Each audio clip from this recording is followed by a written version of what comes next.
Nimegawanya vipodozi hivi katika makundi matano: cleanser, toner, serum, moisturizer, sunscreen. Nataka nikufundishe ni namna gani ambavyo unaweza kuvitumia katika uso wako. Bidhaa yetu ya kwanza ni cleanser. Hii ni sabuni ya kusafisha ngozi. Kazi yake ni kuhakikisha kwamba ngozi yako imeondoa mafuta yote usoni, pozi ambazo zimeziba, ili kuiandaa ngozi yako kupokea product nyingine ambazo zinaenda kutibu ngozi. Kama hautaanza na hatua hii ya kusafisha ngozi, bidhaa nyingine zote itakuwa hazifanyi kazi. Kwa hiyo hakikisha kwamba una cleanser nyumbani kwako.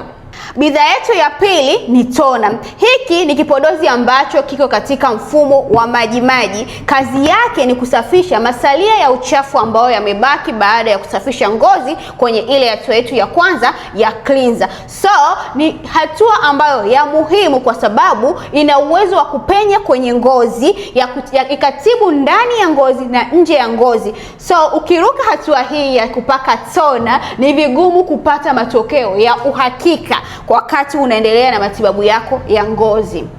Hatua ya tatu ni kupaka serum. Natumaini unakumbuka hatua ya kwanza na ya pili. Hii hapa ni maji ambayo ni mazito kidogo, tofauti na ile toner. Kazi yake ni kuhakikisha kwamba inatibu tatizo kutoka ndani ya ngozi kwenda nje ya ngozi. Kwa hiyo ukiruka hatua hii ni vigumu wewe kupata matokeo ambayo unatarajia, kama vile unataka kuglow, unataka ngozi yako itibike chunusi au mabaka. Hatua ya 4 ni kupaka moisturizer. Hii kazi yake ni kulainisha ngozi yako na kuiacha ngozi ikiwa imeglow kabisa. Lakini naomba ufahamu kwamba kuna kuglow na kumeremeta. Kumeremeta ni pale umepaka moisturizer nyingi ngozi yako inawaka, lakini kuglow ni lazima upitie hatua zote. Yaani utumie cleanser, utumie toner, upake serum, ndipo utakapoweza kuhakikisha kwamba umepata glow ile ya uhakika. Kwa hiyo tuache ubaili, tuhakikishe kwamba tuna hatua zote hizi za kupaka skincare ili upate matokeo ya uhakika. Hatua ya 5 ni kupaka sunscreen. Sunscreen ni kinga miale ya jua ambayo inasaidia kuzuia usipate mabaka ambayo yanatokana na mionzi ya jua. Kwa hiyo ni hatua ya muhimu zaidi ili kulinda ngozi yako. Utajuaje kwamba product ipi ni sahihi kwa ajili ya ngozi yako? Hapa tuna sunscreen za aina tofauti. Tuna moisturizer za aina tofauti. Tuna serum ambazo ni aina tofauti. Tuna toner za aina tofauti.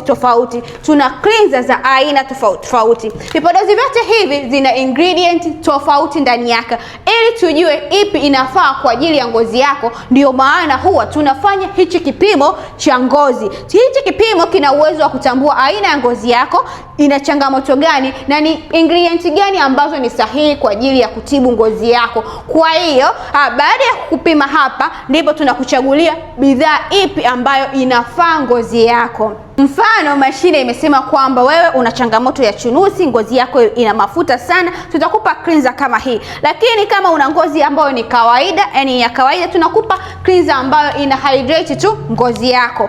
Au mfano, mashine imesema ina changamoto kwamba unahitaji kuwa una mabaka mengi, tutakupa serum kama hii hapa kwa ajili ya kutibu mabaka. Au unahitaji kuglow, basi tunakupa serum kama hii hapa. Basi kama ngozi yako ni kavu sana, tutakuchagulia moisturizer ambayo inaenda kulainisha ngozi yako. Au una pores kubwa kwenye ngozi, basi tunakuchagulia moisturizer kama hii hapa ya niacinamide. Kwa hiyo kila mtu ana chanzo cha tatizo lake la ngozi. Kwa hiyo kinachomfaa fulani hakiwezi kukufaa na wewe hapo. Ni vizuri tupime ngozi kwanza, ndipo tutafute product sahihi kwa ajili yako. Karibu sana BioLush Cosmetics. Tunapatikana hapa Mwananyamala A, jengo la Baraka Tele. Kwa hiyo mteja wangu wa mkoani, tunakutumia bidhaa kwa uaminifu kabisa, au unaweza ukazipata kupitia mawakala wetu.